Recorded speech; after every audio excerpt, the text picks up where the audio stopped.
Friends, the wide world over of Patriots Nation. This is the Six Rings in Football Things official Celtics halftime show. NFL Patriots 2025 full schedule release live stream with your old pal Nick Fitzy Stevens alongside the almighty talented and powerful John Lyons. We are coming to you live at halftime of the Celtics. Johnny, give me one quick Celtics schedule score update if you don't mind. 59-59 at half. Jaylen Brown is having a great game, dare I say, the opposite of Game 7 against Miami a couple years ago. Oh, we love to hear that. We love to see JB stepping up. 59-59. They're doing everything they can to keep the green faithful, the garden people going. This is awesome. We love to see that. So what we wanted to do tonight, folks, and of course, if you're listening to this the next morning via the Odyssey app, Spotify, Apple Pods, we appreciate all of you. Wanted to just quickly run down your 2025 New England Patriots schedule. Of course, it was released just moments ago. Leaks have been coming out all day, the previous day, lots of fake leaks, John. But now we have the official word of what the Patriots schedule is. Let's run it down right now. Week 1, Patriots versus the Las Vegas Raiders. That's the home opener, 1 p.m. Week 2, Pats at Dolphins. We'll get to that in a second. 1 p.m. as well. Week 3, Pats versus Steelers back at the Razor. That's a 1 p.m.er. Week 4, Pats versus the Panthers. So 3 of the first 4 at home, Johnny. Week 5, Pats at the Bills on Sunday Night Football. Oh, God, get it. Make it October already, although I don't want to wish a precious day of summer in New England away, Johnny. Week 6, Pats at the Saints. Week 7, the Vrabel homecoming. Pats at the Titans. Week 8, Pats versus Brownies. Patriots versus the Falcons back at the Razor. Week 9. Week 10, Pats at Tampa Bay. Called that one last night. At least I got 1 out of 2 that I leaked out on Twitter the previous night. Patriots versus the Jetropolitans. Week 11 on Thursday Night Football. Al Michaels is already bored stiff. Week 12, Patriots at Bengals. Week 13, Pats Giants. A late bye Week 14, Johnny. And then the home stretch, Pats versus the Bills at the Razor. Patriots at the Ravens for a Christmas Eve Yankee swap-tacular. And then we close it out with Pats at the Jetropolitans, December 28th. And TBD, Patriots versus the Dolphins. So, straight up, first impressions, Johnny, what do you think of the schedule? Yeah, I think it's pretty favorable, Fitzy. And obviously you have the Mike Vrabel factor. You have the Drake May in his second year factor, the Josh McDaniels factor. They're going to be a much better football team. And we've talked about the draft. We've talked about free agency. But then when you break this schedule down, I mean, the Raiders signed Geno Smith, but it's a new head coach, new quarterback to the team. I know Pete Carroll and him have worked together.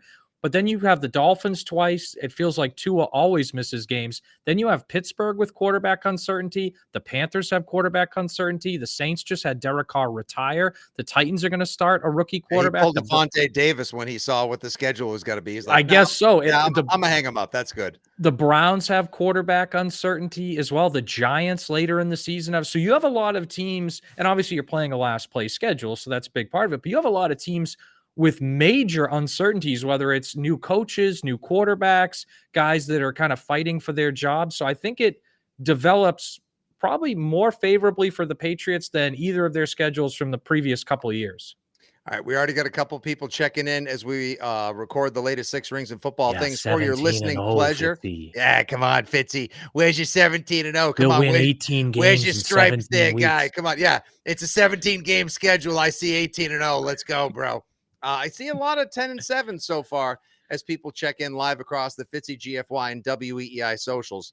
Upon first glance, I've been saying, and I've highlighted a couple of comments early on from some viewers and listeners, 10-7, that's my dream. I mean, I have a lot of different dreams. Some are loftier than 10-7, but I think 10-7, John, attainable.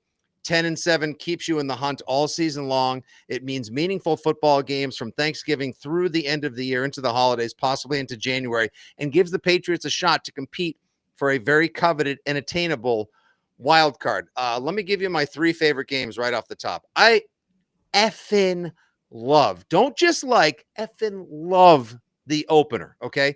Yeah. Like you said, Pete Carroll, he's got grudges and he's got a lot to prove against the Patriots. First game is the HC of the LVR.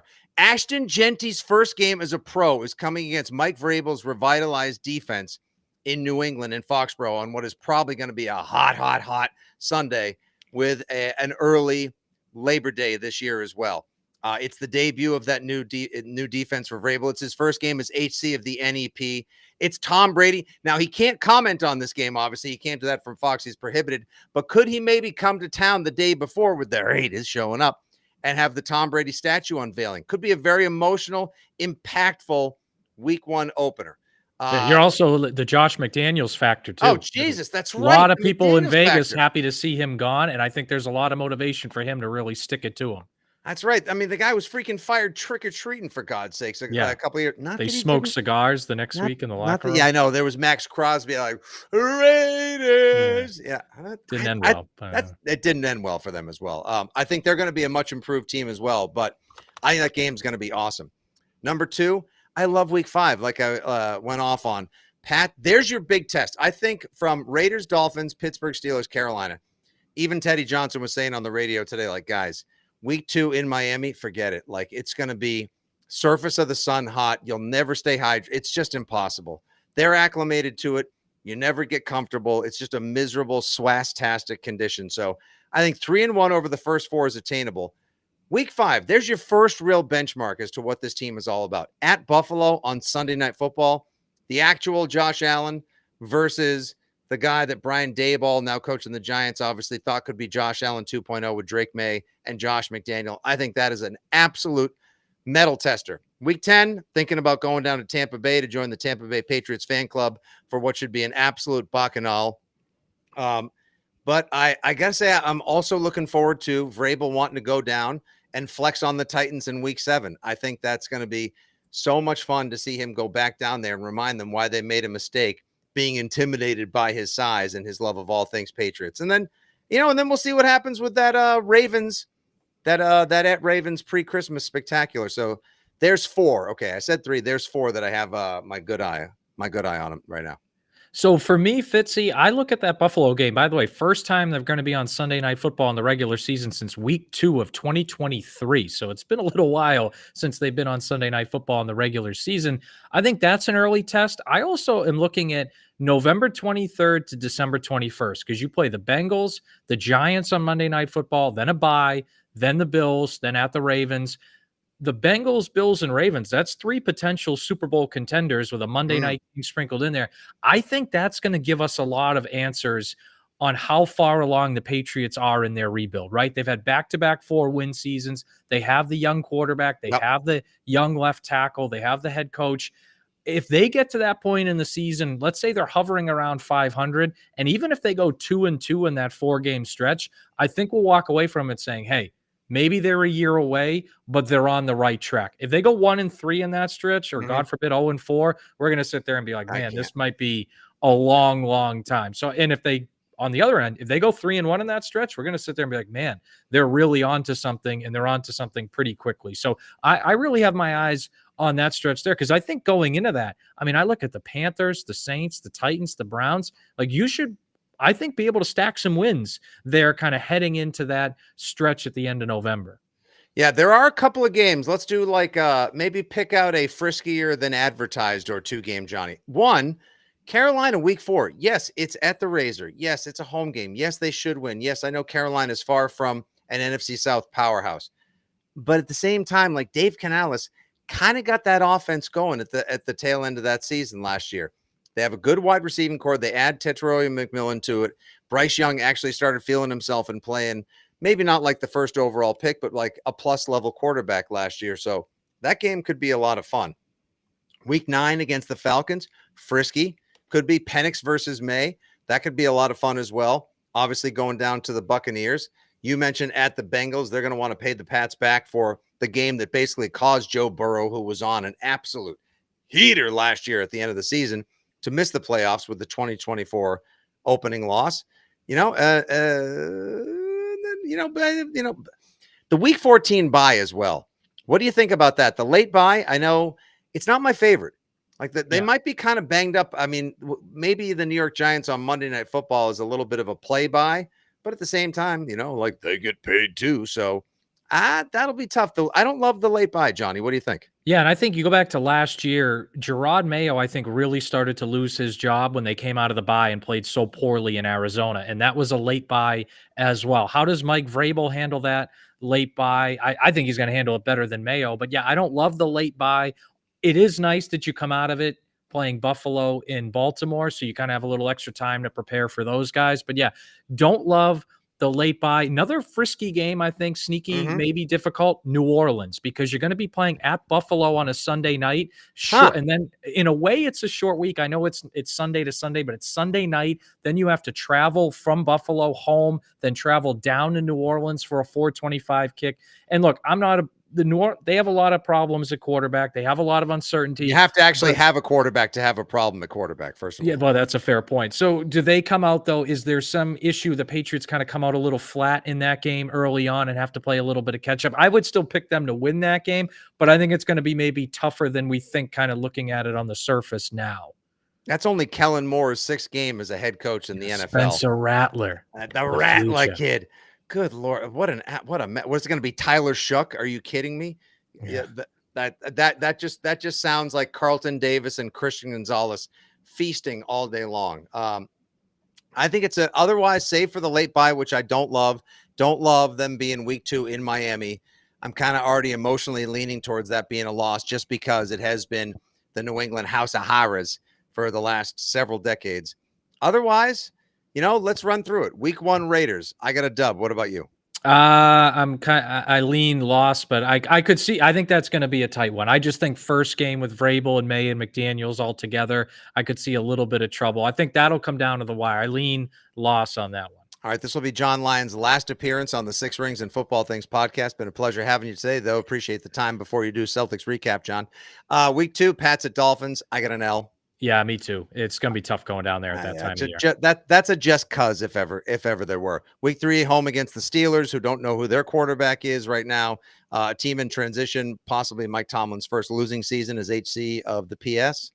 Yeah, I got to win there. I think they're just the quarterback thing's too big a deal for me. Week 4 against the Carolina Panthers. I also have a win there. I know you mentioned that as a potential frisky one with Bryce Young, but I think they win back-to-back games there and end September 2-2. All right, I got 3-1 to end the first month of the season. Week 5 at the Bills. I think this is a loss, but I think it's one of those, I don't want to call it a moral victory, but a close loss that does make you feel at least a little bit better about where they're going.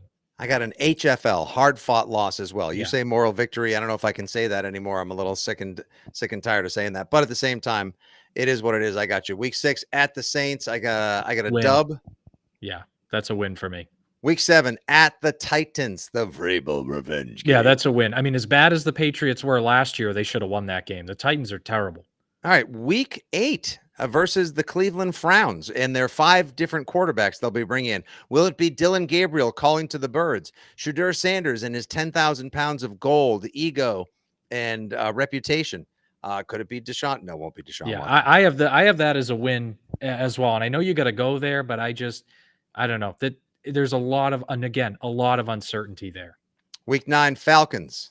So that's a toss up for me. It's at home, so I'm going to say win there. I think if you were in Atlanta, I'd probably go loss, but I'm going to say that's a win there. I think Michael Penix has a big turnover at some point to Carlton Davis. I got 7-2 through 9 games. This is I'm loving this more by the moment. Week 10 Pats at the Buccaneers. That'll be a high scoring affair. That's an L I think for that's a loss. Yeah, that's a really good Buccaneers team. It actually is. They should win the NFC South going away this year. Week 11 against the Jetropolitans on Thursday Night Football. Quick turnaround following the sweat fest down against Mike Evans and Maker Playfield and company. I still give them a dub. Yeah, me too. Yeah, I think they split with the Jets, and that's the one they win. All right. Week 12 at the Bengals. That's a loss for me. It's not great, Bob. Week 13 out in the Natty. Week 13 back home, pre-bye game, 8:15 Monday Night Football. One of 3 primetime affairs against the Gigantes. I have that as a win. And again, it goes back to, like I said before, all that uncertainty at quarterback for the Giants. I don't see them scoring more than like 20 points a game. I mean, is it Tommy DeVito? Is it Dangerous? Is it Famous Jameis? Is it Jackson Dart time? Who knows? Probably. And I think even a guy like Dart could be a guy that, and whether you believe in him or not, it's a rookie quarterback against Gonzalez, Davis, Vrabel. And at that point, you got to think by December, all these new additions on the Patriots defense will hopefully be gelling together and playing pretty well together. And I think that could give teams like the Jets and the Giants in November, early December problems.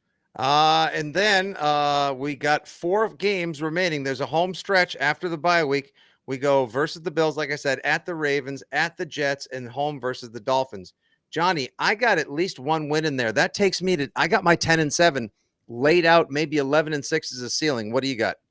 So I have 9 wins. I think they win 1 game in that stretch, and I had them losing that Raiders game earlier on. So for me, it's 9 as of right now. And again, this goes back to That means you have them losing both games to the Bills, losing to the Ravens, losing at the Jets, and maybe beating the Dolphins. Ooh, I would hate to see them finish 1-3 again.